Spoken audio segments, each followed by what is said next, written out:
Assistant director industries and commerce പരീക്ഷ 2024 October 30. ഈ ചുരുങ്ങിയ ദിവസത്തിനുള്ളിൽ സ്മാർട്ട് പ്രിപ്പയർ ചെയ്യുന്നതിനായി ടെക്നിക്കൽ പരീക്ഷാ രംഗത്തെ സക്സസ്ഫുൾ ട്രാക്ക് റെക്കോർഡുള്ള tech PSC assistant director industries and commerce തീവ്ര പരിശീലന ഓൺലൈൻ ക്ലാസുകൾ ആരംഭിച്ചിരിക്കുന്നു. മുൻ വർഷങ്ങളിലെ വിജയികളെ സമ്മാനിച്ച കേരളത്തിലെ ഏറ്റവും മികച്ചതും പരിചയസമ്പന്നരുമായ ഫാക്കൽറ്റി ടീം നയിക്കുന്ന ക്ലാസുകൾ, ലൈവ് ക്ലാസുകളും റെക്കോർഡ് ക്ലാസുകളും എക്സാം തീയതി വരെയും നിങ്ങൾക്ക് ലഭ്യമാകും. Smart and effective capsule notes and other study materials, 5000-ലധികം topic wise multiple choice questions with detailed explanation, 20ഓളം മോക്ക് ടെസ്റ്റുകൾ with feedback, doubt clearance and mentorship, interview guidance എന്നിവ അടങ്ങിയ ഈ ഒരു കോംബോ പാക്കേജ് നിങ്ങൾക്ക് സ്വന്തമാക്കാം. അതും ടെക് PSCയുടെ 100K സ്പെഷ്യൽ ഓഫറായ 20% ഡിസ്കൗണ്ട് ഉൾപ്പെടെ വെറും 3999 എന്ന നിസ്സാരമായ പ്രൈസിൽ. ഹലോ എവരിവൺ, ടെക് PSCയുടെ പുതിയൊരു വീഡിയോയിലേക്ക് ഏവർക്കും സ്വാഗതം. നമ്മളിന്ന് ഡിസ്കസ് ചെയ്യാൻ പോകുന്നത് പ്രിൻസിപ്പിൾസ് ഓഫ് മാനേജ്മെൻറ്റ് റിലേറ്റഡ് ആയിട്ടുള്ള കുറച്ച് ഒബ്ജക്റ്റീവ് ക്വസ്റ്റ്യൻസ് ആണ്. അപ്പോൾ ഡയറക്റ്റ് നമുക്ക് ക്വസ്റ്റ്യനിലേക്ക് പോകാം.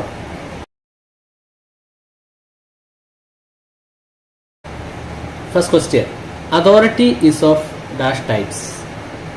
Options: legal authority, charismatic authority, traditional authority, all of the above. അപ്പോൾ ഈ പറഞ്ഞിട്ടുള്ള ഓപ്ഷനിൽ പറഞ്ഞിട്ടുള്ള അതോറിറ്റി ഓരോന്നും എന്ന് പറയുന്നത് എന്താണ്? അതോറിറ്റിയുടെ വേരിയസ് ആയിട്ടുള്ള അല്ലെങ്കിൽ വേരിയസ് ടൈപ്സ് ഓഫ് അതോറിറ്റിയാണ്. ഇപ്പോൾ ലീഗൽ അതോറിറ്റി എന്ന് പറയുമ്പോൾ ലീഗൽ അല്ലെങ്കിൽ ലോ ഓറിയൻറ്റഡ് ആയിട്ടുള്ള ഒരു ആക്ടിവിറ്റി നമ്മൾ മറ്റൊരാളിലേക്ക് ഏൽപ്പിക്കുന്നതിനെയാണ് നമ്മൾ എന്തെന്ന് പറയുന്നത്? ലീഗൽ അതോറിറ്റി എന്ന് പറയുന്നത്. അപ്പോൾ ലീഗൽ അതോറിറ്റി, അപ്പോൾ ലോ റിലേറ്റഡ് ആയിട്ടുള്ള കാര്യങ്ങളൊക്കെ ചെയ്യുക എന്നുള്ളതാണ് ലീഗൽ അതോറിറ്റി എന്ന് പറയുന്നത്. ലോ അല്ലെങ്കിൽ റൂൾ റിലേറ്റഡ് ആയിട്ടുള്ള ആക്ടിവിറ്റീസ് ചെയ്യുന്നതാണ് ലീഗൽ അതോറിറ്റി. ഇനി കരിസ്മാറ്റിക് അതോറിറ്റി എന്ന് പറയുമ്പോൾ എന്താണ്? കരിസ്മാറ്റിക് എന്ന് പറയുമ്പോൾ ശരിക്കും പറഞ്ഞാൽ ഇപ്പോൾ ഡിവോഷണൽ ലീഡേഴ്സ്, അതായത് സ്പെഷ്യലായിട്ടുള്ള എന്തെങ്കിലും ഒരു ക്യാരക്ടറിസ്റ്റിക് ഉള്ള ആൾക്കാർ, അവരെയാണ് നമ്മൾ അങ്ങനെ ആ ഒരു അതോറിറ്റി അല്ല ആ ഒരു ഓതറൈസ്ഡ് പേഴ്സൺ, അതിനെയാണ് നമ്മൾ കരിസ്മാറ്റിക് അതോറിറ്റി എന്ന് പറയുന്നത്. കരിസ്മാറ്റിക് അപ്പോൾ എന്തെങ്കിലും സ്പെഷ്യലായിട്ടുള്ള ഒരു ക്യാരക്ടറിസ്റ്റിക് അല്ലെങ്കിൽ ഒരു സ്പെഷ്യലായിട്ടുള്ള എന്തെങ്കിലും ഒരു ആക്ടിവിറ്റി ചെയ്യുന്ന ഒരാൾ, അല്ലെങ്കിൽ സ്പെഷ്യാലിറ്റി ഉള്ള ഒരു ലീഡർഷിപ്പ് ഉള്ള ഒരാൾ, അപ്പോൾ അങ്ങനെയുള്ള ആൾക്കാരുടെ ആ ഒരു അതോറിറ്റിയാണ് കരിസ്മാറ്റിക് അതോറിറ്റി എന്ന് പറയുന്നത്. ഇനി ട്രഡീഷണൽ അതോറിറ്റി എന്ന് പറയുമ്പോൾ അവർക്ക് ഒന്നുകിൽ പാരമ്പര്യമായിട്ട് കിട്ടി വന്നത് അല്ലെങ്കിൽ സ്പെഷ്യലായിട്ടുള്ള ഒരു അതോറിറ്റിയാണ് ട്രഡീഷണൽ അതോറിറ്റി എന്ന് പറയുന്നത്. അപ്പോൾ ട്രഡീഷണൽ അതോറിറ്റിയിൽ മെയിനായിട്ടും അവർക്ക് ഹിസ്റ്റോറിക്കലായിട്ടുള്ള അല്ലെങ്കിൽ കൾച്ചറലായിട്ടുള്ള ഒരു സിഗ്നിഫിക്കൻസ് ഉള്ള ആൾക്കാരായിരിക്കാം. അപ്പോൾ അവർക്ക് മാത്രമായിട്ടുള്ള അതിനുള്ള ആ ഒരു അതോറിറ്റിയാണ് ട്രഡീഷണൽ അതോറിറ്റി എന്ന് പറയുന്നത്. അപ്പോൾ ഇവിടെ ഓപ്ഷനിൽ എന്തായിരിക്കും വരിക? അതോറിറ്റി. ഈ പറഞ്ഞിരിക്കുന്ന 3 ടൈപ്പുകളും അതോറിറ്റിയുടെ വേരിയസ് ടൈപ്സ് ആണ്. അപ്പോൾ അതുകൊണ്ട് തന്നെ ഓപ്ഷൻ D ആണ് ആൻസർ ആയിട്ട് വരിക. ഓക്കെ.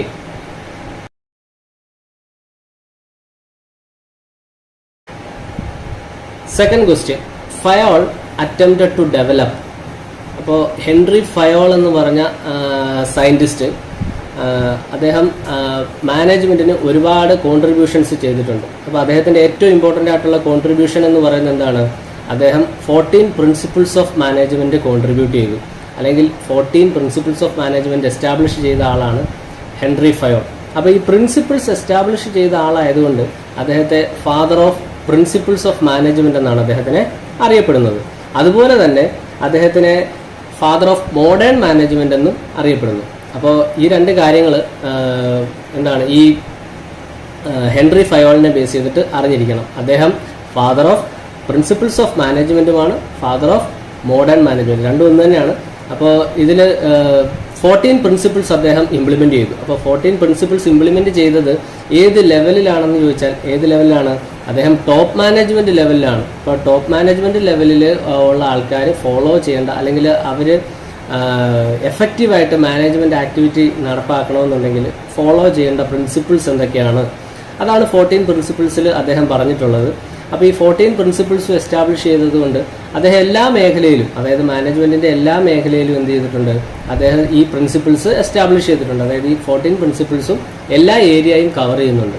അപ്പോൾ അതുകൊണ്ട് തന്നെ അദ്ദേഹം അറ്റംപ്റ്റ് ചെയ്തത് അല്ലെങ്കിൽ അദ്ദേഹം ഡെവലപ്പ് ചെയ്ത തിയറി എന്ന് പറയുന്നത് എന്താണ്?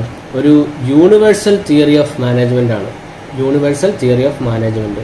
അപ്പോൾ മറ്റു ഓപ്ഷൻസ് എന്തൊക്കെയാണ്? സയൻറ്റിഫിക് മാനേജ്മെൻറ്റ് എന്നൊരു ഓപ്ഷൻ കിടപ്പുണ്ട്. അപ്പോൾ സയൻറ്റിഫിക് മാനേജ്മെൻറ്റ് എന്നൊരു ഓപ്ഷൻ കണ്ടാൽ അപ്പോൾ തന്നെ നിങ്ങൾ ഓർക്കുക ആരായിരിക്കും? FW ടൈലർ എന്ന് പറഞ്ഞ ആളാണ് സയൻറ്റിഫിക് മാനേജ്മെൻറ്റ് അല്ലെങ്കിൽ അതിൻ്റെ മെത്തേഡ്സ് ഒക്കെ എസ്റ്റാബ്ലിഷ് ചെയ്തത് FW ടൈലറാണ്. അദ്ദേഹം തന്നെ എസ്റ്റാബ്ലിഷ് ചെയ്തൊരു തിയറിയാണ് പ്രൊഡക്ടിവിറ്റി തിയറി എന്ന് പറയുന്നത്. അതായത് പ്രൊഡക്ടിവിറ്റി ഇംപ്രൂവ് ചെയ്യാനായിട്ട് എന്തൊക്കെ മെത്തേഡ്സ് ആവശ്യമുണ്ട്. ഇപ്പോൾ ടൈം സ്റ്റഡി, മോഷൻ സ്റ്റഡി, അങ്ങനെ പല പല മെത്തേഡ്സ് എസ്റ്റാബ്ലിഷ് ചെയ്ത ആളാണ് ആര്? FW ടൈലർ എന്ന് പറഞ്ഞ ആൾ. അപ്പോൾ ഓപ്ഷൻ ബി ആണ് ഇവിടെ ആൻസറായിട്ട് വരുന്നത്. യൂണിവേഴ്സൽ തിയറി ഓഫ് മാനേജ്മെന്റ് ആണ് ആൻസറായിട്ട് വരുന്നത്. അപ്പോൾ ഓർത്തിരിക്കുക, Henry Fayol assistant director industries and commerce പരീക്ഷ 2024 ഒക്ടോബർ 30. ഈ ചുരുങ്ങിയ ദിവസത്തിനുള്ളിൽ സ്മാർട്ട് പ്രിപ്പയർ ചെയ്യുന്നതിനായി ടെക്നിക്കൽ പരീക്ഷാ രംഗത്തെ സക്സസ്ഫുൾ ട്രാക്ക് റെക്കോർഡുള്ള tech PSC assistant director industries and commerce തീവ്ര പരിശീലന ഓൺലൈൻ ക്ലാസുകൾ ആരംഭിച്ചിരിക്കുന്നു. മുൻ വർഷങ്ങളിലെ വിജയികളെ സമ്പാദിച്ച കേരളത്തിലെ ഏറ്റവും മികച്ചതും പരിചയസമ്പന്നരുമായ ഫാക്കൽറ്റി ടീം നയിക്കുന്ന ക്ലാസുകൾ, ലൈവ് ക്ലാസുകളും റെക്കോർഡ് ക്ലാസുകളും എക്സാം തീയതി വരെയും നിങ്ങൾക്ക് ലഭ്യമാകും. Smart and effective capsule notes and other study materials, 5000-ലധികം topic wise multiple choice questions with detailed explanation, 20ഓളം മോക്ക് ടെസ്റ്റുകൾ with feedback, doubt clearance and mentorship, interview guidance എന്നിവ അടങ്ങിയ ഈ ഒരു കോംബോ പാക്കേജ് നിങ്ങൾക്ക് സ്വന്തമാക്കാം. അതും ടെക് PSCയുടെ 100K സ്പെഷ്യൽ ഓഫറായ 20% ഡിസ്കൗണ്ട് ഉൾപ്പെടെ വെറും 3999 എന്ന നിസ്സാരമായ പ്രൈസിൽ 14 പ്രിൻസിപ്പിൾസ് ഓഫ് മാനേജ്മെന്റ് എസ്റ്റാബ്ലിഷ് ചെയ്ത ആളാണ്. ഓക്കെ, അദ്ദേഹത്തിന്റെ 14 പ്രിൻസിപ്പിൾസ് എന്തൊക്കെയാണ്? Division of work, authority, responsibility, discipline, അതുപോലെ unity of command, unity of direction, alignment of interest, ഇങ്ങനെ പോകുന്നു. അങ്ങനെ 14 പ്രിൻസിപ്പിൾസ് ഓഫ് മാനേജ്മെന്റ് അദ്ദേഹം എസ്റ്റാബ്ലിഷ് ചെയ്തിട്ടുണ്ട്. അതായത് മാനേജീരിയൽ ആക്ടിവിറ്റിയുടെ എല്ലാ ഏരിയാസും അത് കവർ ചെയ്യുന്നുണ്ട്. അപ്പോൾ അതുകൊണ്ട് തന്നെ യൂണിവേഴ്സൽ തിയറി ഓഫ് മാനേജ്മെന്റ് ആണ് അദ്ദേഹം ഡെവലപ്പ് ചെയ്തത്. ഓക്കെ,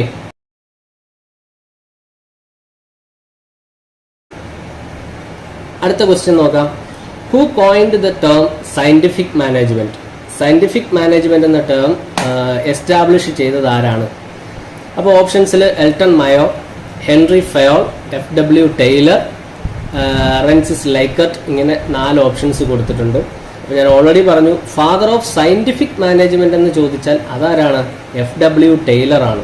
അപ്പോൾ ഇവിടെ ആൻസർ എന്തായിട്ട് വരും? FW ടൈലർ ആയിട്ട് വരും. അപ്പോൾ FW ടൈലറിനെയാണ് ഫാദർ ഓഫ് സയന്റിഫിക് മാനേജ്മെന്റ് എന്ന് പറയുന്നത്.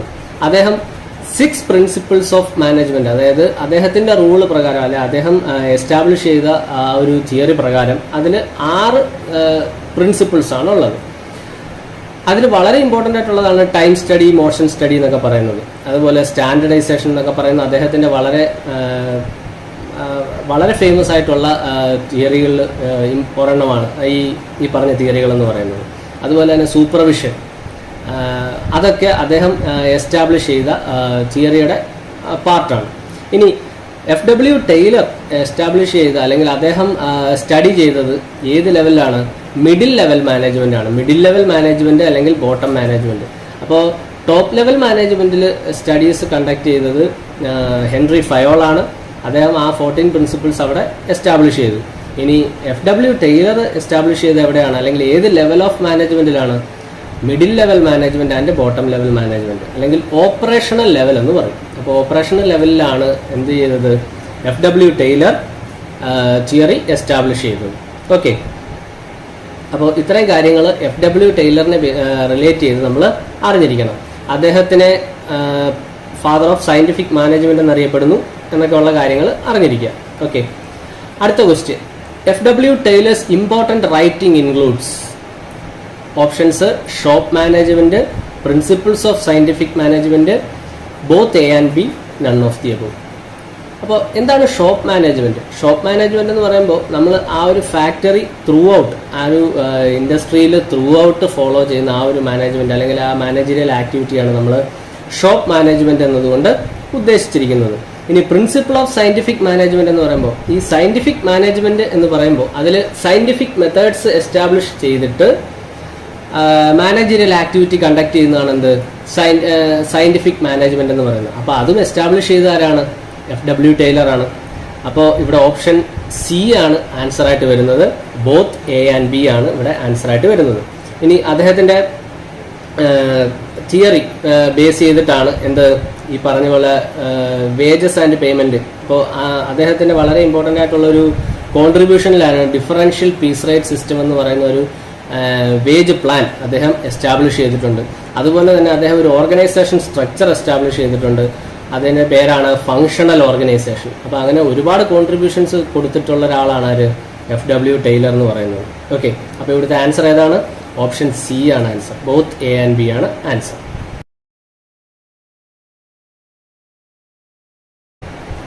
Next question, which of the following element of scientific management was given by Taylor? Okay, FW Taylor establish ചെയ്ത സയന്റിഫിക് മാനേജ്മെന്റ് തിയറി ഏതാണെന്നാണ് ചോദിച്ചിട്ടുള്ളത് ഇതിൽ.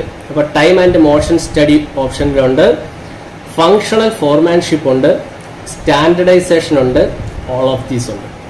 അപ്പോൾ FW Taylor time and motion study establish ചെയ്ത ഒരാളാണ്.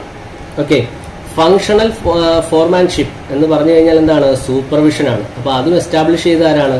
FW Taylor ആണ്. സ്റ്റാൻഡർഡൈസേഷൻ എന്ന് പറഞ്ഞാൽ പ്രോസസ് സ്റ്റാൻഡർഡൈസേഷൻ. ഈ പ്രോസസ് സ്റ്റാൻഡർഡൈസേഷൻ ചെയ്യാൻ വേണ്ടിയിട്ടാണ് നമ്മൾ എന്ത് ചെയ്യുന്നത്? ടൈം സ്റ്റഡിയും മോഷൻ സ്റ്റഡിയും ഒക്കെ കണ്ടക്ട് ചെയ്യുന്നത്. അതുപോലെ മെത്തേഡ് സ്റ്റഡി അതൊക്കെ കണ്ടക്ട് ചെയ്യുന്നത് എന്തിനു വേണ്ടിയിട്ടാണ്? ഈ ഒരു പ്രോസസ് സ്റ്റാൻഡർഡൈസേഷന് വേണ്ടിയിട്ടാണ്. അപ്പോൾ സ്റ്റാൻഡർഡൈസേഷൻ ചെയ്യുന്നത് പ്രൊഡക്ടിവിറ്റി ഇമ്പ്രൂവ് ചെയ്യാൻ വേണ്ടി. അപ്പോൾ ഇതെല്ലാം തമ്മിൽ റിലേറ്റഡ് ആയിട്ടുള്ള ആക്ടിവിറ്റീസ് ആണ്. അപ്പോൾ അതുകൊണ്ട് തന്നെ ഇവിടെ ഓപ്ഷൻ ഡി ആണ് ആൻസർ ആയിട്ട് വരുന്നത്. ഓൾ ഓഫ് ദി എബോവ് ആണ് ഇവിടെ ആൻസർ ആയിട്ട് വരുന്നത്. അപ്പോൾ FW ടൈലറിന്റെ സയന്റിഫിക് മെത്തേഡ്സ് ഏതൊക്കെയാണെന്ന് ചോദിച്ചു കഴിഞ്ഞാൽ ഏതൊക്കെയാണ്? Work study. അപ്പോൾ വർക്ക് സ്റ്റഡിയിലാണ് ടൈം സ്റ്റഡി, മോഷൻ സ്റ്റഡി ഒക്കെ വരുന്നത്. അതുപോലെ standardization of tool and equipment, supervision, അങ്ങനെ ഒരുപാട് കാര്യങ്ങൾ അദ്ദേഹം എസ്റ്റാബ്ലിഷ് ചെയ്തിട്ടുണ്ട്. ഓക്കെ, അപ്പോൾ ഇവിടുത്തെ ആൻസർ ഏതാണ് വരുന്നത്? ഓൾ ഓഫ് ദി എബോവ് ആണ് വരുന്നത്.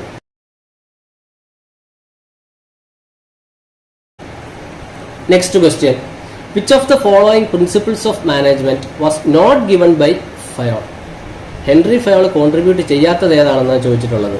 അപ്പോൾ യൂണിറ്റി ഓഫ് ഡയറക്ഷൻ ഉണ്ട്, subordination of individual interest, common interest, stability of tenure, standardization. അപ്പോൾ ഈ സ്റ്റാൻഡർഡൈസേഷൻ ജനറലി നമ്മൾ മനസ്സിലാക്കേണ്ടത് വെറുതെ സ്റ്റാൻഡർഡൈസേഷൻ എന്ന് പറഞ്ഞു കഴിഞ്ഞാൽ അതിൻ്റെ മീനിങ് പ്രോസസ് സ്റ്റാൻഡർഡൈസേഷൻ എന്നാണ്. അപ്പോൾ ഹെൻറി ഫയോൾ അല്ല സ്റ്റാൻഡർഡൈസേഷനെ പറ്റി അല്ലെങ്കിൽ അതിനെപ്പറ്റിയുള്ള തിയറി എസ്റ്റാബ്ലിഷ് ചെയ്തവരാണ്. പ്രോസസ് സ്റ്റാൻഡർഡൈസേഷൻ എസ്റ്റാബ്ലിഷ് ചെയ്തത് FW ടൈലറാണ്. ബാക്കിയുള്ള 3 കാര്യങ്ങളും, അതായത് സ്റ്റെബിലിറ്റി ഓഫ് ടെന്യൂർ, അതുപോലെ subordination of individual interest to common interest, unity of direction, ഇതെല്ലാം എസ്റ്റാബ്ലിഷ് ചെയ്ത അദ്ദേഹത്തിൻ്റെ 14 പ്രിൻസിപ്പിൾസിലുള്ളതാണ്. ആരുടെ? ഹെൻറി ഫയോളിൻ്റെ. പക്ഷേ സ്റ്റാൻഡർഡൈസേഷൻ അല്ലെങ്കിൽ പ്രോസസ് സ്റ്റാൻഡർഡൈസേഷൻ മാത്രം ആരാണ് ഇംപ്ലിമെൻ്റ് ചെയ്തത്? FW ടൈലറാണ്. അപ്പോൾ ഓപ്ഷൻ ഡി ആണ് ആൻസർ ആയിട്ട് വരുന്നത്. Next question, identify the principle of FW Taylor scientific management. FW ടൈലറിന്റെ സയന്റിഫിക് മാനേജ്മെന്റ് പ്രിൻസിപ്പിളിൽ വരുന്നത് ഏതാണെന്നാണ് ചോദിച്ചിട്ടുള്ളത്. ഓപ്ഷൻസ് നോക്കാം. Scalar chain, management by objective MBO, functional foremanship, all of these. അപ്പോൾ ഓൾ ഓഫ് ദീസ് കാണുമ്പോൾ നമുക്ക് സ്വാഭാവികമായിട്ടും ഓൾ ഓഫ് ദി എബോവ് ആണോ എന്ന് നമുക്കൊരു ഡൗട്ട് വരാം. അപ്പോൾ ഇവിടെ ശ്രദ്ധിച്ച് നോക്കുക, FW ടൈലറിൻ്റെ പ്രിൻസിപ്പിൾസിൽ ഉള്ളത് ഏതാണെന്നാണ് ചോദിച്ചിട്ടുള്ളത്. അപ്പോൾ scalar chain, management by objective അല്ലെങ്കിൽ ഒബ്ജക്റ്റീവിനെ റിലേറ്റഡ് ആയിട്ടൊക്കെ, അല്ലെങ്കിൽ ഒബ്ജക്റ്റീവ് റിലേറ്റഡ് എന്ന് പറയുമ്പോൾ ടോപ്പ് മാനേജ്മെന്റ് ആണ് ഈ ഒബ്ജക്റ്റീവ് അല്ലെങ്കിൽ ഗോളൊക്കെ സെറ്റ് ചെയ്യുന്നത്. അപ്പോൾ അത് റിലേറ്റഡ് ആയിട്ടുള്ള ആക്ടിവിറ്റികളെല്ലാം FW ടൈലർ അല്ല പറഞ്ഞിട്ടുള്ളത്. ആരാണ് പറഞ്ഞിട്ടുള്ളത്? ഹെൻറി ഫയോൾ ആണ് പറഞ്ഞിട്ടുള്ളത്. അദ്ദേഹത്തിൻ്റെ 14 പ്രിൻസിപ്പിൾസ് ഓഫ് മാനേജ്മെന്റിലുള്ളതാണ് ഏത്? സ്കേലാർ ചെയിൻ, മാനേജ്മെന്റ് ഒബ്ജക്റ്റീവ് എന്ന് പറയുന്നതൊക്കെ. പക്ഷേ ഫങ്ഷണൽ ഫോർമാൻഷിപ്പ് അല്ലെങ്കിൽ സൂപ്പർവിഷൻ ഇതൊക്കെ ആരാണ് എസ്റ്റാബ്ലിഷ് ചെയ്തത്? FW ടൈലർ ആണ് എസ്റ്റാബ്ലിഷ് ചെയ്തത്. അപ്പോൾ ഇവിടുത്തെ ഓപ്ഷൻ സി ആണ് ആൻസർ. ഓൾ ഓഫ് ദീസ് അല്ല, ഓപ്ഷൻ സി ആണ് ഇവിടുത്തെ ആൻസർ ആയിട്ട് വരുന്നത്, ഫങ്ഷണൽ ഫോർമാൻഷിപ്പ്. ഓക്കെ, അടുത്ത question, few of the management principles given by Henri Fayol are. അപ്പോൾ ഓപ്ഷൻസ് എന്തൊക്കെയാണ്? ഹെൻറി ഫയോളിന്റെ മാനേജ്മെന്റ് പ്രിൻസിപ്പിൾസിലുള്ള ഏതാണെന്നാണ് ചോദിച്ചിട്ടുള്ളത്. അതോറിറ്റി ആൻഡ് റെസ്പോൺസിബിലിറ്റി, അദ്ദേഹത്തിൻ്റെ ഏറ്റവും ഇമ്പോർട്ടൻ്റ് ആയിട്ടുള്ള ഒരു പ്രിൻസിപ്പിളാണ് ഏത്? Authority, responsibility. കാരണം അതോറിറ്റി എന്ന് പറയുന്നത് ഏറ്റവും കൂടുതൽ ആർക്കായിരിക്കും? ടോപ്പ് മാനേജ്മെന്റ് പീപ്പിളിനായിരിക്കും അതോറിറ്റി ഏറ്റവും കൂടുതൽ. അവിടുന്ന് താഴേക്ക് വരുന്തോറും, അതായത് ബോട്ടം ലെവലിലേക്ക് വരുന്തോറും അതോറിറ്റി കുറഞ്ഞു വരും. അപ്പോൾ അതോറിറ്റിയുടെ ഫ്ലോ എന്ന് പറയുന്നത് ഫ്രം ടോപ്പ് ടു ബോട്ടം ആണ്. ഇനി റെസ്പോൺസിബിലിറ്റി എന്ന് പറഞ്ഞാലോ, ഈ അതോറിറ്റി എന്ന് പറഞ്ഞാൽ ടു ഗിവ് കമാൻഡ് അല്ലെങ്കിൽ ടു ടേക്ക് ഡിസിഷൻസ് അല്ലെങ്കിൽ ടു ടേക്ക് ആക്ഷൻസ്, അതെല്ലാം എന്താണ്? അതോറിറ്റിയിൽ വരുന്നതാണ്. അപ്പോൾ ഓതറൈസ്ഡ് പേഴ്സൺ അല്ലെങ്കിൽ അതോറിറ്റി എന്ന് പറയുമ്പോൾ ടു ഗീവ് കമാൻഡാണ്. ഈ കമാൻഡിനെ ഒബേ ചെയ്യുക എന്നുള്ളതാണ് റെസ്പോൺസിബിലിറ്റിയിൽ വരുന്നത്. അപ്പോൾ റെസ്പോൺസിബിലിറ്റി ഏറ്റവും കൂടുതൽ ബോട്ടം ലെവൽ മാനേജ്മെൻറ്റിനായിരിക്കും. അപ്പോൾ അതോറിറ്റി ആൻഡ് റെസ്പോൺസിബിലിറ്റി അദ്ദേഹത്തിൻ്റെ ഒരു വളരെ ഇമ്പോർട്ടൻ്റ് ആയിട്ടുള്ള പ്രിൻസിപ്പിളാണ്. ഡിവിഷൻ ഓഫ് വർക്ക്, അതും അദ്ദേഹത്തിൻ്റെ കോൺട്രിബ്യൂഷനാണ്, അല്ലെ 14 പ്രിൻസിപ്പിൾസിലുള്ളതാണ്. വർക്കിനെ ഡിവൈഡ് ചെയ്യുക എന്നുള്ളത്.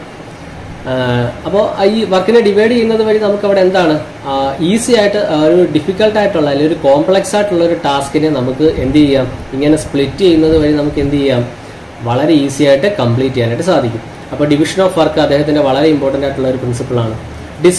ഡിസിപ്ലിൻഡ് ആയിട്ട് വർക്ക് ചെയ്യുക എന്നുള്ളതും അദ്ദേഹത്തിൻ്റെ എന്താണ്? ഒരു പ്രിൻസിപ്പിളാണ്. അപ്പോൾ ഇവിടെ ഓപ്ഷൻ ഡി ആണ് ആൻസർ ആയിട്ട് വരുന്നത്, ഓൾ ഓഫ് ദി അബവ്. അപ്പോൾ ഹെൻറി ഫയോളിൻ്റെ 14 പ്രിൻസിപ്പിൾസ് ആണ് ഈ പറയുന്നത്. അപ്പോൾ ഇത് വളരെ ഇമ്പോർട്ടൻ്റ് ആണ്. അപ്പോൾ ഇതിനെ റിലേറ്റ് ചെയ്തിട്ടുള്ള ക്വസ്റ്റ്യൻസ് ആണ് നമ്മളിപ്പോൾ ഈ ഡിസ്കസ് ചെയ്യുന്നത്, അതായത് പ്രിൻസിപ്പിൾസ് ഓഫ് മാനേജ്മെൻറ്റ് റിലേറ്റഡ് ആയിട്ടുള്ള. ഓക്കെ, അടുത്ത ക്വസ്റ്റ്യൻ നോക്കാം. Who gave the 14 principles of management? ആരായിരിക്കും? ഹെൻറി ഫയോളാണ്. അടുത്ത ക്വസ്റ്റ്യൻ നോക്കാം. Role of staff in line and staff organization. അപ്പോൾ ഓർഗനൈസേഷൻ സ്ട്രക്ചർ എന്ന് പറയുമ്പോൾ എന്താണ്? ശരിക്കും ഹയറാർക്കിയാണ്. നമ്മൾ ഇപ്പോൾ ഒരു ഓർഗനൈസേഷൻ നമ്മൾ പറയുമ്പോൾ അതിലൊരു ജനറൽ മാനേജർ, അതിന് താഴെ അസിസ്റ്റന്റ് മാനേജർ, അല്ല അങ്ങനെ പല ഒരു ഹയറാർക്കിയുണ്ട്. അതായത് ഈ അതോറിറ്റിയുടെ ഫ്ലോ അനുസരിച്ചിട്ട് അല്ലെങ്കിൽ റെസ്പോൺസിബിലിറ്റിയുടെ ഫ്ലോ ഇതനുസരിച്ചിട്ട് നമുക്ക് എന്താണ്? ഇതിനൊരു ഹയറാർക്കി ഉണ്ട്. അപ്പോൾ ഈ ഒരു ഹയറാർക്കി, അതിനെയാണ് നമ്മൾ ഓർഗനൈസേഷൻ സ്ട്രക്ചർ എന്ന് പറയുന്നത്. അപ്പോൾ ഇത് പല ടൈപ്സ് ഉണ്ട്. ഓർഗനൈസേഷൻ്റെ ഈ ഒരു ഹയറാർക്കി പല ടൈപ്സ് ഉണ്ട്. അതിലൊരു ടൈപ്പാണ് ലൈൻ ആൻഡ് സ്റ്റാഫ് ഓർഗനൈസേഷൻ. അപ്പോൾ അതിനു മുമ്പ് ലൈൻ ഓർഗനൈസേഷൻ ഉണ്ട്. അപ്പോൾ ലൈൻ ഓർഗനൈസേഷൻ എന്ന് പറഞ്ഞു കഴിഞ്ഞാൽ ഈ അതോറിറ്റി എന്ന് പറയുന്നത് ഫ്രം ടോപ്പ് ടു ബോട്ടം, അതായത് അവിടെ മാനേജേഴ്സ് അല്ലെങ്കിൽ മാനേജറിനെ അസിസ്റ്റ് ചെയ്യാനായിട്ട് സബോർഡിനേറ്റ്സ് ഒന്നുമില്ല. ഇപ്പോൾ മാനേജർ ഡിസിഷൻ എടുക്കുന്നു, അത് കറക്റ്റായിട്ട് ഫോളോ ചെയ്യാനായിട്ട് താഴെയുള്ള ആൾക്കാർ വർക്ക് ചെയ്യുക എന്നുള്ളതാണ്. അതാണ് ലൈൻ ഓർഗനൈസേഷൻ. പക്ഷേ ലൈൻ ആൻഡ് സ്റ്റാഫ് എന്ന് പറയുമ്പോൾ ഈ മെയിനായിട്ടുള്ള ടോപ്പ് മാനേജ്മെൻറ്റ് പീപ്പിളിനെ അസിസ്റ്റ് ചെയ്യാനായിട്ട് ആരുണ്ടാവും?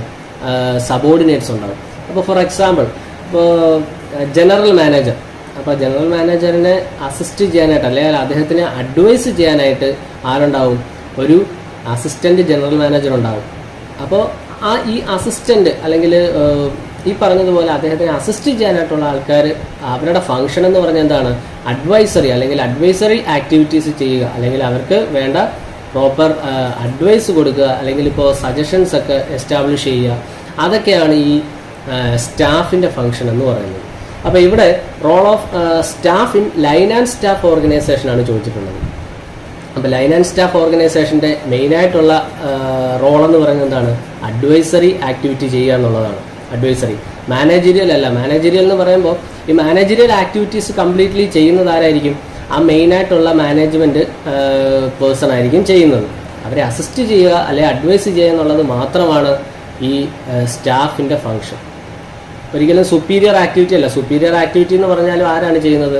ഈ മെയിൻ മാനേജ്മെൻറ്റ് പീപ്പിൾ തന്നെയാണ് സുപ്പീരിയർ ആയിട്ടുള്ള ആക്ടിവിറ്റീസ് ഒക്കെ ചെയ്യുന്നത്. അപ്പോൾ ഇവിടുത്തെ ഓപ്ഷൻ എ ആണ് ആൻസർ ആയിട്ട് വരുന്നത്. അപ്പോൾ ഓർഗനൈസേഷൻ സ്ട്രക്ചറിൽ നമ്മൾ പറഞ്ഞു ഫസ്റ്റ് ഓർഗനൈസേഷൻ സ്ട്രക്ചറാണ് ലൈൻ ഓർഗനൈസേഷൻ. അപ്പോൾ ലൈൻ ഓർഗനൈസേഷൻ എന്ന് പറയുമ്പോൾ അവിടെ കമാൻഡ് നമുക്ക് അതോറിറ്റി എന്ന് പറയുന്നത് വെർട്ടിക്കലി ഡൗൺവേർഡ്സ്.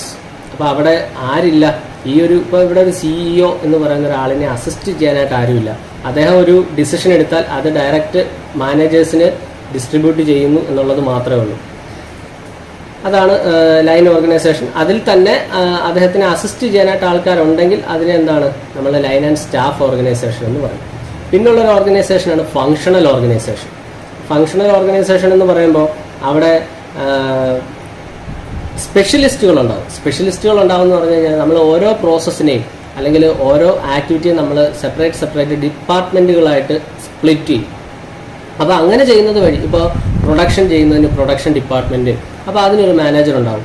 അതുപോലെ തന്നെ സെയിൽസിന് വേണ്ടിയിട്ടൊരു സെയിൽസ് മാനേജർ. അപ്പോൾ സെയിൽസ് ആക്ടിവിറ്റീസ് അതൊക്കെ ചെയ്യുന്നത് ഈ സെയിൽസ് ഡിപ്പാർട്ട്മെൻറ്റാണ്.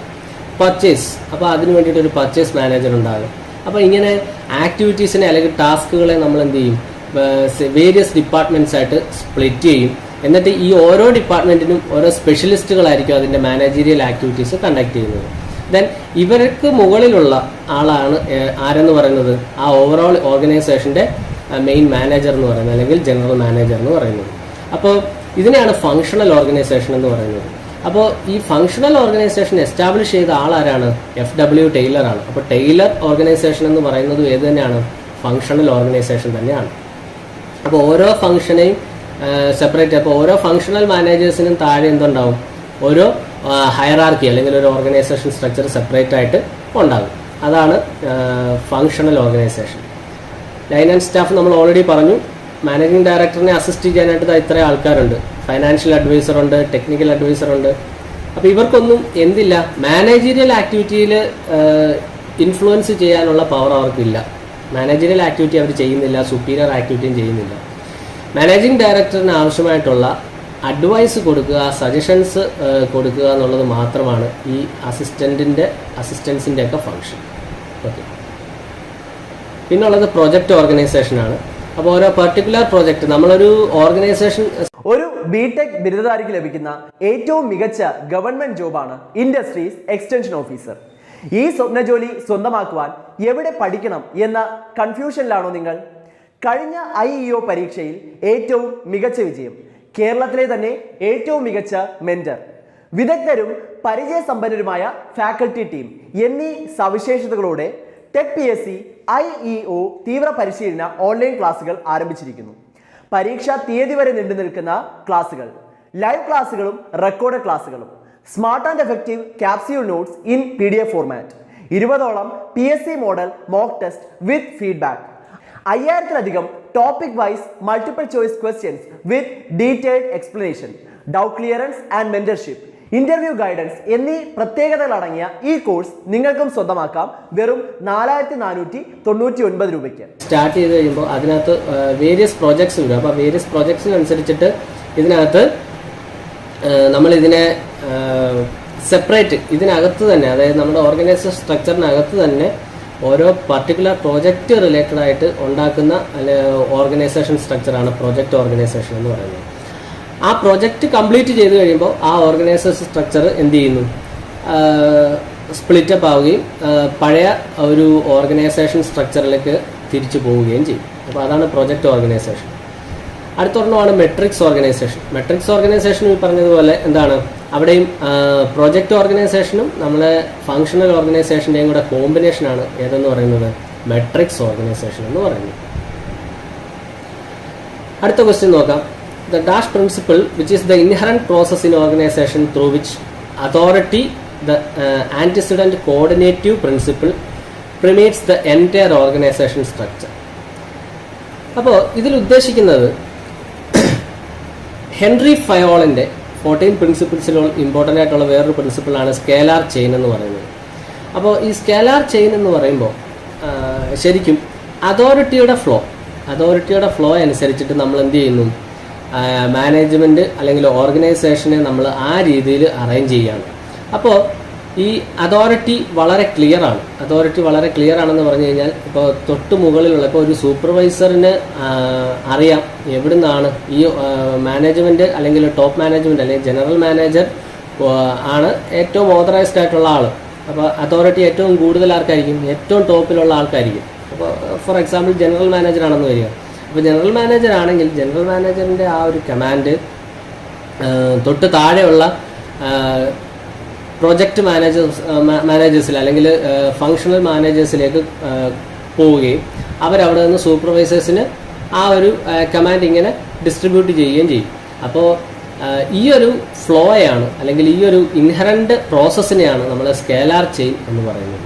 Scalar chain. അപ്പോൾ ഇവിടെ ഓപ്ഷൻ കൊടുത്തിരിക്കുന്നത് എന്താണ്? സ്കേലാർ ഉണ്ട്, യൂണിറ്റി ഓഫ് ഡയറക്ഷൻ ഉണ്ട്, മാനേജ്മെന്റ് ബൈ ഒബ്ജക്റ്റീവ് ഉണ്ട്, ഓൾ ഓഫ് ദീസ് ഉണ്ട്. അപ്പോൾ എന്താണ് ഈ യൂണിറ്റി ഓഫ് ഡയറക്ഷൻ? അപ്പോൾ യൂണിറ്റി ഓഫ് ഡയറക്ഷൻ എന്ന് പറയുമ്പോൾ അവിടെ ശരിക്കും പറഞ്ഞാൽ ഒരു എംപ്ലോയി അല്ലെങ്കിൽ ഒരു ഓപ്പറേറ്ററിന് പല പല ഡയറക്ഷൻസിൽ നിന്ന് കമാൻഡുകൾ വന്നു കഴിഞ്ഞാൽ അയാൾക്ക് എന്ത് സംഭവിക്കാം? കോൺഫ്ലിക്റ്റ് അല്ലെങ്കിൽ കൺഫ്യൂഷൻ ഉണ്ടാകാനുള്ള പോസിബിലിറ്റി ഉണ്ട്. അപ്പോൾ ഈ ഒരു കൺഫ്യൂഷൻ അവോയ്ഡ് ചെയ്യാൻ വേണ്ടിയിട്ടാണ് എന്ത് യൂണിറ്റി ഓഫ് ഡയറക്ഷൻ. അതായത് അയാൾക്ക് കൊടുക്കുന്ന കമാൻഡ് എന്ന് പറയുന്നത് എന്തായിരിക്കണം? ഒരേ ഡയറക്ഷനിലായിരിക്കണം. ഒരു ഡയറക്ഷനിൽ നിന്ന് മാത്രമേ അയാളെ കൺട്രോൾ ചെയ്യാൻ പാടുള്ളൂ. അപ്പോൾ അതാണ് യൂണിറ്റി ഓഫ് ഡയറക്ഷൻ എന്നുകൊണ്ട് ഉദ്ദേശിക്കുന്നത്. മാനേജ്മെന്റ് ബൈ ഒബ്ജക്റ്റീവ് എന്ന് പറയുന്നത് നമ്മളുടെ ഗോളിനനുസരിച്ചിട്ട് എന്ത് ചെയ്യുക? ആ ഒരു കമ്പനിയുടെ അല്ലെങ്കിൽ ഓർഗനൈസേഷൻ്റെ ഗോൾ എന്താണോ അതിനനുസരിച്ചിട്ട് മാനേജീരിയൽ ആക്ടിവിറ്റിയെ അറേഞ്ച് ചെയ്യുക എന്നുള്ളതാണ്. ആ ഒരു ടെക്നിക്കാണ് മാനേജ്മെന്റ് ബൈ ഒബ്ജക്റ്റീവ്. അപ്പോൾ ഇവിടെ ആൻസർ വരുന്നത് സ്കേലാർ ചെയിനാണ്. അടുത്ത ക്വസ്റ്റ്യൻ നോക്കാം. Under mechanism of scientific management scientific task setting includes. Scientific management establish ചെയ്ത ആരാണ്? FW ടൈലർ ആണ്. അപ്പോൾ അദ്ദേഹത്തിൻ്റെ വളരെ ഇമ്പോർട്ടൻ്റ് ആയിട്ടുള്ള കോൺട്രിബ്യൂഷനാണ് time study, method study, motion study. So the answer is all of the above ആണ്. Who developed the functional organization? ആരാണ്? ടൈലറാണ്. ഞാൻ ഓൾറെഡി പറഞ്ഞു ഫങ്ഷണൽ ഓർഗനൈസേഷനെ ടൈലർ ഓർഗനൈസേഷൻ എന്നും അറിയപ്പെടാറുണ്ട്. അപ്പോൾ ഇങ്ങനെ ഡിപ്പാർട്ട്മെന്റ്സ് ആയിട്ട് അല്ലെങ്കിൽ സ്പെഷ്യലൈസേഷനെ ബേസ് ചെയ്തിട്ട് ഓർഗനൈസേഷൻ സ്ട്രക്ചർ ഉണ്ടാക്കുന്നതിനാണ് ഫങ്ഷണൽ ഓർഗനൈസേഷൻ എന്ന് പറയുന്നത്. ഓക്കെ, അടുത്ത ക്വസ്റ്റ്യൻ നോക്കിയേ. The functional foremanship was given by. Functional foremanship അതായത് സൂപ്പർവിഷൻ ആണ് ഉദ്ദേശിക്കുന്നത്. ഫങ്ഷണൽ ഫോർമാൻഷിപ്പ് ഗിവൺ ബൈ ആരാണെന്നാണ് ചോദിച്ചിട്ടുള്ളത്? FW ടൈലർ ആണ്. ടൈലറിന്റെ കോൺട്രിബ്യൂഷനാണ് സൂപ്പർവിഷൻ എന്ന് പറയുന്നത്. അദ്ദേഹം മിഡിൽ ലെവൽ ആൻഡ് ഓപ്പറേഷണൽ ലെവലിലാണ് അദ്ദേഹം മാനേജ്മെന്റ് പ്രിൻസിപ്പിൾസ് എസ്റ്റാബ്ലിഷ് ചെയ്തത്. അടുത്ത question, gang boss is related to. അപ്പോൾ എന്താണ് ഗ്യാങ് ബോസ്? ഗ്യാങ് ബോസ് എന്ന് പറയുമ്പോൾ ഇപ്പോൾ നമ്മൾ ഓരോ പ്രോസസ്സ് അനുസരിച്ചിട്ട് അല്ലെങ്കിൽ ഓരോ ആക്ടിവിറ്റി ചെയ്യാനായിട്ടും ഇത് FW ടൈലർ എസ്റ്റാബ്ലിഷ് ചെയ്ത ഫങ്ഷണൽ ഫോർമാൻഷിപ്പ് എന്ന് പറയുന്ന ആ ഒരു പ്രിൻസിപ്പിളിലുള്ള ഒരു കാര്യമാണ്. അപ്പോൾ ഇതിൽ എന്താണ് ഉദ്ദേശിക്കുന്നതെന്ന് വെച്ച് കഴിഞ്ഞാൽ ഇപ്പോൾ ഓരോ ആക്ടിവിറ്റി ചെയ്യാനായിട്ട് ഓരോ ലീഡേഴ്സിനെ നമ്മൾ സെലക്ട് ചെയ്യുക. അപ്പോൾ ആ ലീഡേഴ്സിൻ്റെ ഫംഗ്ഷൻ എന്ന് പറഞ്ഞു കഴിഞ്ഞാൽ എന്താണ്? ആ ഒരു ഓപ്പറേഷൻ അല്ലെങ്കിൽ ആ ഒരു പ്രോസസ്സ് ചെയ്യാൻ ആവശ്യമായിട്ടുള്ള എല്ലാ കാര്യങ്ങളും ഒരുക്കുക, എല്ലാ കാര്യങ്ങളും അറേഞ്ച് ചെയ്യുക എന്നുള്ളതാണ് അദ്ദേഹത്തിൻ്റെ ഡ്യൂട്ടി. ഓക്കെ, അപ്പോൾ ഗ്യാങ് ബോസ് എന്ന് പറയുമ്പോൾ അദ്ദേഹത്തിൻ്റെ ഫംഗ്ഷൻ എന്ന് പറയുന്നത് ഇവിടെ ഓപ്ഷൻസിൽ നോക്കിയും വർക്കിംഗ് റൂൾ ഉണ്ട്, സ്പീഡ് ഓഫ് ഡിഫറെൻറ്റ് മെഷീൻസ് ഉണ്ട്, availability of tools and machines ഉണ്ട്, ഓൾ ഓഫ് ദീസ് ഉണ്ട്. അപ്പോൾ വർക്കിംഗ് റൂൾ, അപ്പോൾ വർക്കിംഗ് റൂള് എന്ന് പറയുന്നതല്ല, ഇപ്പോൾ ഗ്യാങ് ബോസ് റിലേറ്റ് ചെയ്യുന്നത് പ്രൊഡക്ഷൻ ആക്ടിവിറ്റിയെ റിലേറ്റ് ചെയ്തിട്ടുള്ള ആളിനെയാണ് നമ്മൾ ഗ്യാങ് ബോസ് എന്ന് പറയുന്നത്. ഇനി സ്പീഡ് അല്ലെങ്കിൽ ടൈം റിലേറ്റഡ് ആയിട്ട് വരുന്ന അല്ലെങ്കിൽ അതിൻ്റെ ഒരു പ്രോസസ്സിൻ്റെ ടൈം അത് റെക്കോർഡ് ചെയ്യുക, അതിനെ മോണിറ്റർ ചെയ്യുക, അതൊക്കെ ചെയ്യുന്ന ആളാണ് സ്പീഡ് ബോസ് എന്ന് പറയുന്നത്. അപ്പോൾ അങ്ങനെ ബേസ്ഡ് ഓൺ ആക്ടിവിറ്റി നമുക്ക് ഈ ബോസ് അല്ലെങ്കിൽ ലീഡറിനെ നമുക്ക് പല രീതിയിൽ നമുക്ക് മെൻഷൻ ചെയ്യാം, അല്ലെങ്കിൽ പല രീതിയിൽ നമുക്ക് ക്ലാസിഫൈ ചെയ്യാം. അപ്പോൾ അതിൽ ഗ്യാങ് ബോസിൻ്റെ ആക്ടിവിറ്റി എന്ന് പറയുന്നത് എന്താണ്? അദ്ദേഹം പ്രൊഡക്ഷൻ റിലേറ്റഡ് ആയിട്ടുള്ളതാണ്. അപ്പോൾ അവൈലബിലിറ്റി ഓഫ് ടൂൾസ് ആൻഡ് മെഷീൻസിനെ സെറ്റ് ചെയ്യുക എന്നുള്ളതാണ് അദ്ദേഹത്തിൻ്റെ ഡ്യൂട്ടി. ഗ്യാങ് ബോസിൻ്റെ duty providing the necessary materials and resources to a group of workers. അത് എൻഷുർ ചെയ്യുക എന്നുള്ളതാണ് ഗ്യാങ് ബോസിൻ്റെ ഡ്യൂട്ടി എന്ന് പറയുന്നത്. ഓക്കെ, ഇത് കൂടാതെ എന്തുണ്ട്? സ്പീഡ് ബോസ് എന്ന് പറഞ്ഞാൽ ഓൾറെഡി പറഞ്ഞു എന്താണ്? ടൈം ഫോർ ദ ജോബ്, അത് റെക്കോർഡ് ചെയ്യുക അല്ലെങ്കിൽ അത് മെയിൻറ്റെയിൻ ചെയ്യുക, അതിന് വേണ്ടിയിട്ടുള്ള കാര്യങ്ങളൊക്കെ ചെയ്യുന്നതാണ് സ്പീഡ് ബോസ് എന്ന് പറയുന്നത്. റിപ്പയർ ബോസ് എന്ന് പറയുമ്പോൾ മെയിൻ്റനൻസ് ആക്ടിവിറ്റി ചെയ്യുന്നത്. ഇൻസ്പെക്ടർ എന്ന് പറയുമ്പോൾ ക്വാളിറ്റി അഷുറൻസ് ചെയ്യാൻ വേണ്ടിയിട്ട് അല്ലെങ്കിൽ ക്വാളിറ്റി ചെക്കിങ്ങിന് വേണ്ടിയിട്ടുള്ള ആളിനെയാണ് നമ്മൾ ഇൻസ്പെക്ടർ എന്ന് പറയുന്നത്. അപ്പോൾ അങ്ങനെ ഈ ഓരോരോ സൂപ്പർവിഷൻ ആക്ടിവിറ്റീസ് ചെയ്യുന്നത് അല്ലെങ്കിൽ ആ ഒരു പ്രിൻസിപ്പിൾ എസ്റ്റാബ്ലിഷ് ചെയ്തത് ടൈലറാണ്, FW Taylor. Okay, next question, an organization structure is effective if it enables individuals to contribute the objective of enterprise. This is known as എന്തായിരിക്കും? സ്കെലാർ പ്രിൻസിപ്പിൾ ഉണ്ട്, പ്രിൻസിപ്പിൾ ഓഫ് ഫങ്ഷണൽ ഡെഫിനിഷൻ ഉണ്ട്, principle of unity of objective ഉണ്ട്, none of the above ഉണ്ട്. അപ്പോൾ ഇവിടെ ക്വസ്റ്റ്യനിൽ നിന്ന് നമുക്കൊരു കാര്യം വ്യക്തമാണ്, ഇതൊരു പ്രിൻസിപ്പിളാണ്, ഒരു പ്രിൻസിപ്പിൾ. അപ്പോൾ ഈ പ്രിൻസിപ്പിൾ എന്താണ് പറയുന്നത് നോക്കിയേ. Organization structure is effective if it enables individuals to contribute the objective of enterprise. അതായത് ഓരോ ഇൻഡിവിജ്വലിൻ്റെയും ഒബ്ജക്റ്റീവ് എന്ന് പറയുന്നത് എന്തായിരിക്കണം? ആ ഓർഗനൈസേഷൻ്റെ ഒബ്ജക്റ്റീവ് തന്നെ ആണെങ്കിൽ ആ ഒരു ഓർഗനൈസേഷൻ സ്ട്രക്ചർ വളരെ എഫക്റ്റീവായിട്ടുള്ളൊരു ഓർഗനൈസേഷൻ ആയിരിക്കും എന്നാണ് പറയുന്നത്. ഈ പ്രിൻസിപ്പിളിന് എന്താണ് പറയുന്നതെന്നാണ് ചോദിച്ചിട്ടുള്ളത്.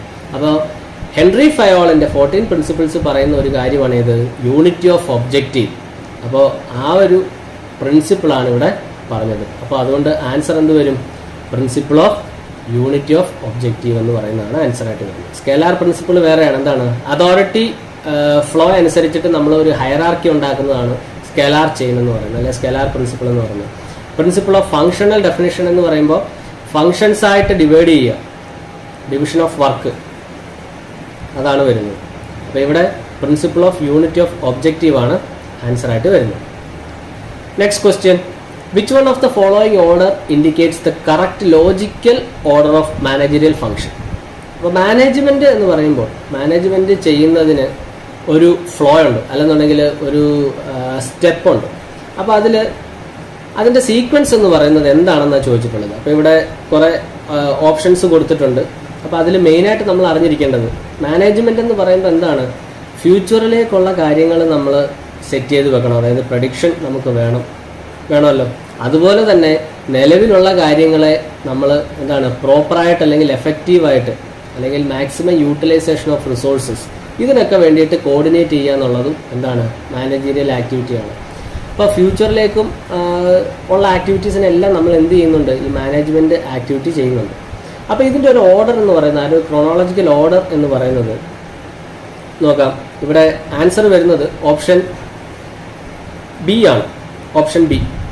അപ്പോൾ എന്താണ് ആ ഒരു അതുകൊണ്ട് ഉദ്ദേശിക്കുന്നതെന്ന് നോക്കാം നമുക്ക്. പ്ലാനിങ് എന്ന് പറയുമ്പോൾ ആദ്യം നമ്മൾ ചെയ്യേണ്ട എന്താണ്? നമ്മളൊരു ഗോള് സെറ്റ് ചെയ്യുക എന്നുള്ളതാണ്. മാനേജ്മെൻറ്റ് ആക്ടിവിറ്റിയിൽ വളരെ ഇമ്പോർട്ടൻ്റ് ആയിട്ടുള്ളതാണ് എന്ത്? നമ്മൾ ഗോള് സെറ്റ് ചെയ്യുക, അതാണ് പ്ലാനിങ്ങിൽ വരുന്നത്.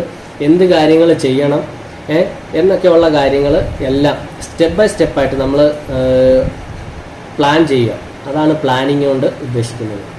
ഓർഗനൈസിങ് എന്ന് പറയുമ്പോൾ ഈ പ്ലാൻ ചെയ്ത കാര്യങ്ങളെ നമ്മൾ ഒരു ഓർഡറിലാക്കുക എന്ന് പറഞ്ഞാൽ അതിന് ചിലപ്പോൾ പല പല ആക്ടിവിറ്റീസ് ക്ലബ് ചെയ്ത് കിടക്കുന്നുണ്ടാകും. അപ്പോൾ അതിനെല്ലാം ഓർഗനൈസ് ചെയ്താൽ പ്രോപ്പറായിട്ട് അതാത് ആക്ടിവിറ്റി ആക്കി മാറ്റി, അതായത് ഒരേ ആക്ടിവിറ്റീസിനെയൊക്കെ നമുക്ക് എന്ത് ചെയ്യാം? ഗ്രൂപ്പ് ചെയ്യാം. അതുപോലെ അതിനൊരു സീക്വൻസ് അല്ലെങ്കിൽ അതിനൊരു ഓർഡർ ഉണ്ടാക്കിയെടുക്കുക എന്നുള്ളതാണ് ഓർഗനൈസിങ് കൊണ്ട് ഉദ്ദേശിക്കുന്നത്. പിന്നെ സ്റ്റാഫിങ്, നമ്മൾ ഈ ചെയ്ത കാര്യങ്ങളെ എന്ത് ചെയ്യുക? എക്സിക്യൂട്ട് ചെയ്യാനായിട്ട് നമുക്ക് എന്ത് വേണം? സ്കിൽഫുള്ളായിട്ടുള്ള ലേബേഴ്സ് വേണം. അപ്പോൾ അവരെ റിക്രൂട്ട് ചെയ്യുക, അവർക്ക് വേണ്ട ട്രെയിനിങ്സ് കൊടുക്കുക എന്നുള്ളതൊക്കെയാണ് സ്റ്റാഫിങ് കൊണ്ട് ഉദ്ദേശിക്കുന്നത്. ഇനി അതിൽ അവരുടെ സ്കിൽ ഇമ്പ്രൂവ്മെൻറ്റിന് വേണ്ടിയിട്ട് അവർക്ക് വേണ്ട ട്രെയിനിങ്സ് കൊടുക്കുക, അവരെ പ്രൊഡക്ടിവിറ്റി ഇമ്പ്രൂവ് ചെയ്യാനായിട്ട് അവരെ ഡയറക്റ്റ് ചെയ്യുക എന്നുള്ളതാണ് ഡയറക്റ്റിങ്ങിൻ്റെ ഫങ്ഷൻ എന്ന് പറയുന്നത്. ഇനി അതിനുശേഷം വളരെ ഇമ്പോർട്ടൻ്റ് ആയിട്ടുള്ളതാണ് കൺട്രോൾ ആൻഡ് കോർഡിനേഷൻ. അപ്പോൾ ഇതിൽ കൺട്രോൾ എന്ന് പറയുമ്പോൾ നമ്മൾ പ്രോപ്പറായിട്ട് എന്ത് ചെയ്യുക? മോണിറ്റർ ചെയ്യുക എന്ന് പറഞ്ഞാൽ നമ്മൾ എസ്റ്റാബ്ലിഷ് ചെയ്ത ആക്ടിവിറ്റീസ് കറക്റ്റായിട്ട് നടക്കുന്നുണ്ടോ എന്നുള്ളത് മോണിറ്റർ ചെയ്യുക.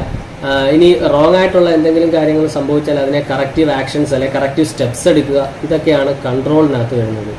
കോർഡിനേഷൻ എന്ന് പറയുമ്പോൾ അത് ശരിക്കും പറഞ്ഞാൽ മാനേജ്മെൻറ്റിൻ്റെ എസെൻസ് ഓഫ് മാനേജ്മെൻറ്റ് എന്ന് നമുക്ക് വേണമെങ്കിൽ പറയാം കോർഡിനേഷൻ എന്ന് പറയുന്നത്. കോർഡിനേഷനിൽ ശരിക്കും പറയുന്നത് എന്താണ്? നമ്മൾ ഈ പറഞ്ഞ ആക്ടിവിറ്റികളെ എല്ലാം കൂടെ ഒരുമിച്ച് കൊണ്ടുവരിക, അതായത് ഒരു ടീം വർക്കായിട്ട് ചെയ്താൽ മാത്രമേ എന്താണ് ഒരു മാനേജ്മെൻറ്റ് അല്ലെങ്കിൽ മാനേജീരിയൽ ആക്ടിവിറ്റി എഫക്റ്റീവായെന്ന് നമുക്ക് പറയാൻ പറ്റത്തുള്ളൂ. അപ്പോൾ കോർഡിനേഷൻ മാനേജ്മെൻറ്റിലെ വളരെ ഇമ്പോർട്ടൻ്റ് ആയിട്ടുള്ളൊരു ആക്ടിവിറ്റിയാണ്. അപ്പോൾ ഇവിടുത്തെ ഓർഡർ എന്ന് പറയുന്നത് എന്താണ്? ഓപ്ഷൻ ബി ആണ് ആൻസറായിട്ട് വരുന്നത്. അപ്പോൾ ഇതിൽ ഓരോന്നിലും എന്താണ് വരുന്നതെന്നുള്ളതാണ് പറഞ്ഞിട്ടുള്ളത്. അപ്പോൾ പ്ലാനിങ്ങിൽ എന്താണ്? എന്ത് ചെയ്യണം, എങ്ങനെ ചെയ്യണം, ആര് ചെയ്യും, എപ്പോഴാണ് ചെയ്യേണ്ടത്, ഇങ്ങനെയുള്ള കാര്യങ്ങളെല്ലാം കുറേ ക്വസ്റ്റ്യൻസ്, അതിനുള്ള ആൻസേഴ്സാണ് നമ്മൾ പ്ലാനിങ്ങിൽ ചെയ്യുന്നത്. ഓർഗനൈസിങ്ങിൽ നമ്മൾ കറക്റ്റായിട്ട് ഇതിനെ എന്ത് ചെയ്യുക, ഒരു ഹയറാർക്കി അല്ലെങ്കിൽ ഇതിനെ ഫങ്ഷൻസ് ആയിട്ട് നമ്മൾ സ്പ്ലിറ്റ് ചെയ്യുക, അതിനൊരു ഓർഡർ പ്രൊവൈഡ് ചെയ്യുക എന്നുള്ളതാണ് ഓർഗനൈസിങ്. സ്റ്റാഫിങ്ങിൽ പറഞ്ഞതുപോലെ റിക്രൂട്ട്മെൻറ്റ്, ട്രെയിനിങ് ഇതൊക്കെ വരും. ഡയറക്റ്റിങ്ങിൽ എന്താണ്, മോണിറ്റർ ചെയ്യുക, മോട്ടിവേറ്റ് ചെയ്യുക, അതിൽ ലീഡേഴ്സിനെ തിരഞ്ഞെടുക്കുക, അവർക്ക് ആവശ്യമായിട്ടുള്ള ട്രെയിനിങ്സ് കൊടുക്കുക, അങ്ങനെയുള്ള കാര്യങ്ങളൊക്കെ ഇതിനകത്ത് വരും. കറക്റ്റീവ് സ്റ്റെപ്സ് ഒക്കെ പറഞ്ഞു കൊടുക്കുക, അതൊക്കെ ഏതാണ്, ഡയറക്റ്റിങ്ങിൽ വരുന്ന കാര്യങ്ങളാണ്. കൺട്രോളിംഗ് എന്ന് പറയുമ്പോൾ എസ്റ്റാബ്ലിഷിംഗ് സ്റ്റാൻഡേർഡ്സ്, അതുപോലെ അവരുടെ പെർഫോമൻസ് ഇവാലുവേഷൻ, ഇതൊക്കെ കൺട്രോളിങ്ങിനകത്ത് വരും. Next question, consider the following statements. Decentralisation and delegation are closely Inter related. Delegation and decentralization both desirable. Decentralization is not suitable for large organization. Delegation is not possible in the case of small organization. അപ്പോൾ ഇതിൽ ഏതൊക്കെയാണ് correct എന്നുള്ളതാണ് നമ്മുടെ question. Okay, decentralisation and delegation. അപ്പോൾ delegation എന്ന് പറയുന്നതാണ് authority നമ്മൾ മറ്റൊരാൾക്ക് കൊടുക്കുന്നതാണ്. അല്ലെങ്കിൽ നമ്മൾ ഓതറൈസ്ഡ് ആയിട്ടുള്ള ഒരാളാണെങ്കിൽ നമുക്ക് നമ്മുടെ ഡ്യൂ ടു ഹെവി ബേർഡൻ അല്ലെങ്കിൽ നമുക്ക് ഏതെങ്കിലും ഒരു കാരണം കൊണ്ട് നമ്മൾ എന്ത് ചെയ്യുകയാണ്, നമ്മളുടെ അതോറിറ്റി മറ്റൊരാളിലേക്ക് കൊടുക്കുന്നതിനെയാണ് എന്തെന്ന് പറയുന്നത്, ഡെലിഗേഷൻ എന്ന് പറയുന്നത്. ഡീസെൻട്രലൈസേഷൻ എന്ന് പറയുമ്പോൾ നമ്മൾ എവിടെ ഡെലിഗേഷൻ ഓഫ് അതോറിറ്റി കൊടുത്തോ അപ്പോൾ അവിടെ ലീഡർഷിപ്പ് ചേഞ്ച് ചെയ്തു. അപ്പോൾ ഓൾറെഡി ഉണ്ടായിരുന്ന ഒരാൾ, ആ ആൾ എന്ത് ചെയ്യുകയാണ്, അയാളുടെ അതോറിറ്റി മറ്റൊരാൾക്ക് കൊടുക്കുകയാണ്. അപ്പോൾ സ്വാഭാവികമായിട്ടും എന്താണ്, ഈ ലീഡർഷിപ്പ് അവിടെ ചേഞ്ച് ചെയ്യുന്നുണ്ട്. അപ്പോൾ സ്വാഭാവികമായിട്ടും സെൻട്രലൈസ്ഡ് ആയിട്ടിരുന്ന ഒരു ഓർഗനൈസേഷൻ സ്ട്രക്ചർ എന്ത് ചെയ്യും, ഡീസെൻട്രലൈസേഷൻ ഉണ്ടാകാനുള്ള ചാൻസസ് ഉണ്ട്. അപ്പോൾ ഫസ്റ്റ് ഓപ്ഷൻ നോക്കിക്കുക, decentralization and delegation are closely interrelated. ശരിയല്ലേ? ഡെലിഗേഷൻ ഓഫ് അതോറിറ്റി വന്നാൽ ഡീസെൻട്രലൈസേഷൻ ഉണ്ട്. Delegation and decentralization both desirable. ശരിയാണ്. കാരണം ഡെലിഗേഷൻ ഓഫ് അതോറിറ്റി കൊടുക്കുന്നതെന്ന് പറയുമ്പോൾ ശരിക്കും താഴെയുള്ള എംപ്ലോയീസിന് ആ ഒരു മോട്ടിവേഷൻ കൂടിയാണ്. കാരണം അവർക്ക് അങ്ങനെ ചെയ്യുന്നത് വഴിയാണ് അവരെ എക്സ്പേർട്ട് ആക്കുക, അല്ലെങ്കിൽ താഴെയുള്ള ആൾക്കാരെ അല്ലെങ്കിൽ ടോപ്പ് മാനേജ്മെന്റ്, മിഡിൽ ലെവൽ മാനേജ്മെന്റിന് ഒരു അതോറിറ്റി കൊടുക്കുക എന്നുള്ളതാണ് ഉദ്ദേശിക്കുന്നത്. അപ്പോൾ അവർക്ക് ആ ഒരു രീതിയിൽ അവരെ എക്സ്പേർട്സ് ആക്കാനും ഇത് ഉപകരിക്കും. അപ്പോൾ ഇത് രണ്ടും ഡിസൈറബിൾ ആണ്. മൂന്നാമത്തെ ഓപ്ഷൻ എന്താണ്, decentralization is not suitable for large organization. അത് തെറ്റാണ്. കാരണം എന്ന് വെച്ചാൽ നമുക്ക് ഏതൊരു ഓർഗനൈസേഷൻ സ്ട്രക്ചറിലും നമുക്ക് എന്ത് ചെയ്യാം, ഈ ഒരു ഡീസെൻട്രലൈസേഷൻ, നമ്മൾ ഡെലിഗേഷൻ നമുക്ക് ചെയ്യാനായിട്ട് പറ്റും, അല്ലേ? ഡെലിഗേഷൻ ചെയ്യാൻ പറ്റുന്നിടത്തെല്ലാം ഡീസെൻട്രലൈസേഷനും ഉണ്ട്. Delegation is not possible in the case of small organization. അപ്പോൾ അതും തെറ്റാണ്. അപ്പോൾ ഓപ്ഷൻ എ ആണ് കറക്റ്റ്. അടുത്ത question, delegation of authorities linked to. Delegation എന്ന് പറയുമ്പോൾ ഇവിടെ ഓപ്ഷനിൽ നോക്കിയാൽ മാനേജീരിയൽ പ്ലാനിങ്. ഒരിക്കലും ആ പ്ലാനിങ് ആക്ടിവിറ്റിയിലൊന്നും ഉള്ള ആ ഒരു അതോറിറ്റി ഒന്നും കൊടുക്കുന്നില്ല. ഓൾറെഡി ഓതറൈസ്ഡ് ആയിട്ടുള്ള അല്ലെങ്കിൽ ഓൾറെഡി ഒരു ഓർഗനൈസേഷൻ സ്ട്രക്ചർ ഫോളോ ചെയ്യുന്ന ഒരു സ്ട്രക്ചറിനകത്താണ് നമ്മൾ എന്ത് ചെയ്യുന്നത്, ഈ അതോറിറ്റി ഡെലിഗേഷൻ നമ്മൾ പ്രൊവൈഡ് ചെയ്യുന്നത്. അപ്പോൾ മെയിൻലി ഇതിൻ്റെ പർപ്പസ് എന്ന് പറയുന്നത് എന്താണ്, മാനേജ്മെൻറ്റ് കൺട്രോളാണ് ഡെലിഗേഷൻ ഓഫ് അതോറിറ്റി കൊണ്ട് നമ്മൾ മെയിനായിട്ട് ഉദ്ദേശിക്കുന്നത്. Management control. അതുപോലെ തന്നെ ഇപ്പോൾ ടോപ്പ് മാനേജ്മെൻറ്റിന് അവരുടെ വർക്ക് ലോഡ് കുറയ്ക്കുക എന്നൊക്കെ ഉള്ളതും എന്തിൻ്റെ പർപ്പസാണ്, ഈ ഒരു ഡെലിഗേഷൻ ഓഫ് അതോറിറ്റിയുടെ ഒരു പർപ്പസിൽ വരുന്ന കാര്യമാണ്. അടുത്ത question, which of the following functions is known as essence of management. നമ്മൾ തൊട്ട് മുമ്പ് പറഞ്ഞതേ ഉള്ളൂ. എസൻസ് ഓഫ് മാനേജ്മെൻറ്റ് എന്ന് പറയുമ്പോൾ എന്താണ്, കോർഡിനേഷനാണ്. നമ്മൾ പ്ലാൻ ചെയ്ത് വെച്ചിട്ടുള്ള, ഓർഗനൈസ് ചെയ്ത് വെച്ചിട്ടുള്ള അല്ലെങ്കിൽ ഈ ഉള്ള എല്ലാ ഫങ്ഷൻസിനെയും കൂടെ കോർഡിനേറ്റ് ചെയ്യുക എന്നുള്ളതാണ് ഏറ്റവും ഇമ്പോർട്ടൻറ്റ്. അപ്പോൾ ഓപ്ഷൻ സി ആണ് answer. Next question, which of the following is not true in respect of planning. Planning വരാത്തത് ഏതാണ്, അല്ലെ പ്ലാനിങ്ങിൽ ഇതിൽ റോങ് ആയിട്ടുള്ള ഫോൾസ് സ്റ്റേറ്റ്മെന്റ് ഏതാണെന്നാണ് ചോദിച്ചിട്ടുള്ളത്. Planning is an intellectual activity. കാരണം പ്ലാനിങ് എന്ന് പറയുമ്പോൾ ഇന്റലക്ച്വൽ ആക്ടിവിറ്റി ആണ്. കാരണം എന്താണ്, ഇതിൽ കൺസെപ്ച്വൽ ആയിട്ടുള്ള കോൺസെപ്റ്റ് വൈസ് ഒരു ടാസ്ക് അത് നമുക്ക് ചെയ്യുന്നുണ്ട്, നമ്മളവിടെ പ്രഡിക്ഷൻ ചെയ്യുന്നുണ്ട്. അപ്പോൾ ഇന്റലക്ച്വൽ ആക്ടിവിറ്റിയാണ്. Planning function is not performed by the top management. അത് തെറ്റായിട്ടുള്ളതല്ലേ? കാരണം എന്ന് പറഞ്ഞാൽ ടോപ്പ് മാനേജ്മെന്റ് ആണ് പ്ലാൻ ചെയ്യുന്നത്. ഒരിക്കലും ഓപ്പറേഷൻ ലെവലിലല്ല എന്ത് ചെയ്യുന്നത്, പ്ലാനിങ് ഫംഗ്ഷൻ ചെയ്യുന്നത്. പ്ലാനിങ് എന്ന് പറഞ്ഞാൽ ഗോൾ സെറ്റിംഗ് ആണ്. അപ്പോൾ ഗോൾ സെറ്റിംഗ് എന്ന് പറയുന്നത് ചെയ്യുന്ന ആരാണ്? ടോപ്പ് മാനേജ്മെന്റ് ആണ് ചെയ്യുന്നത്. അപ്പോൾ ഓപ്ഷൻ ബി ആണ് ഇവിടുത്തെ ആൻസർ എന്ന് പറയുന്നത്, ഓപ്ഷൻ ബി. ഓപ്ഷൻ സി കൂടെ നോക്കിയാൽ planning is related to objectives. അത് ശരിയാണ്. കാരണം എന്ന് വെച്ചാൽ ഒബ്ജക്റ്റീവ് റിലേറ്റഡ് ആയിട്ടുള്ളതാണ് നമ്മൾ പ്ലാൻ ചെയ്യുന്നത്, അല്ലെങ്കിൽ ഗോൾ സെറ്റിംഗ് ആണ്. പ്ലാനിങ് ഈസ് ഫോർവേഡ് ലുക്കിംഗ്, അതായത് ലുക്കിംഗ് ഇൻ അഡ്വാൻസ് എന്നുള്ളതാണ് ഫോർവേഡ് ലുക്കിംഗ് എന്നതുകൊണ്ട് ഉദ്ദേശിക്കുന്നത്. ഭാവിയിൽ നടക്കാൻ പോകുന്ന കാര്യങ്ങൾ നേരത്തെ നമ്മൾ പ്ലാൻ ചെയ്ത് വെക്കുക. Next question, the main advantage of functional organisation is. എന്തായിരിക്കും? സ്പെഷ്യലൈസേഷൻ ആണ്. ഫങ്ഷണൽ ഓർഗനൈസേഷന്റെ ഒരു കീ എന്ന് പറയുന്നത് എന്താണ്? സ്പെഷ്യലൈസേഷൻ ആണ്. അടുത്ത ക്വസ്റ്റ്യൻ, സ്റ്റാഫിംഗ് ഇൻക്ലൂഡ്സ്. സ്റ്റാഫിങ്ങിൽ വരുന്ന എന്തൊക്കെയാണെന്നാണ് ചോദിച്ചിട്ടുള്ളത്. അപ്പോൾ options training, appraisal, placement, direction അല്ലെങ്കിൽ ഡയറക്റ്റ്. അപ്പോൾ ഇതിൽ ട്രെയിനിങ് കൊടുക്കുക, അപ്രൈസല്, പ്ലേസ്മെന്റ്, റിക്രൂട്ടിങ്ങിനെ ബേസ് ചെയ്ത് വരുന്ന കാര്യങ്ങളാണ് ഏതെന്ന് പറയുന്നത് ആദ്യത്തെ മൂന്നെണ്ണവും. പക്ഷെ ഡയറക്റ്റിംഗ് എന്ന് പറഞ്ഞാൽ സ്റ്റാഫിംഗ് ചെയ്ത് കഴിഞ്ഞതിന് ശേഷം കൊടുക്കുന്ന അല്ലെങ്കിൽ അത് കഴിഞ്ഞിട്ടുള്ള സ്റ്റെപ്പാണ് അല്ലെങ്കിൽ ഒരു ആക്ടിവിറ്റിയാണ്. അപ്പോൾ ഇവിടെ കറക്റ്റ് ആൻസർ ഏതാണ് വരുന്നത്? ഓപ്ഷൻ 1, 2, 3 ഇത് മൂന്നും കറക്റ്റ് ആണ്. സ്റ്റാഫിങ്ങിൽ വരുന്ന ആക്ടിവിറ്റികളാണ്. ഓക്കെ,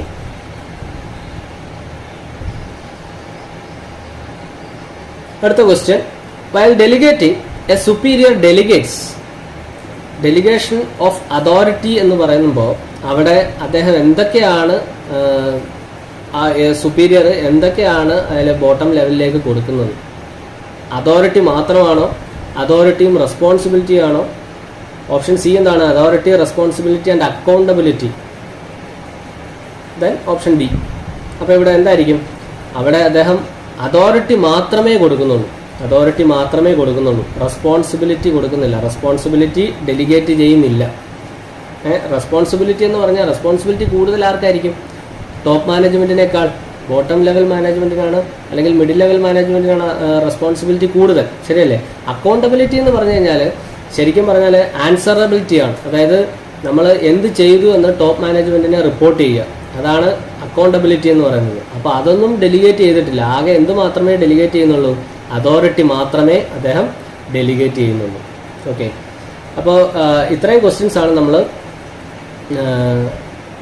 ഈ ഒരു വീഡിയോയിൽ ഡിസ്കസ് ചെയ്യാനായിട്ട് ഉദ്ദേശിച്ചിട്ടുള്ളത്. ഇതിൻ്റെ കൂടുതൽ ക്വസ്റ്റ്യൻസുമായിട്ട് അടുത്ത വീഡിയോയിൽ കാണാം. Thank you.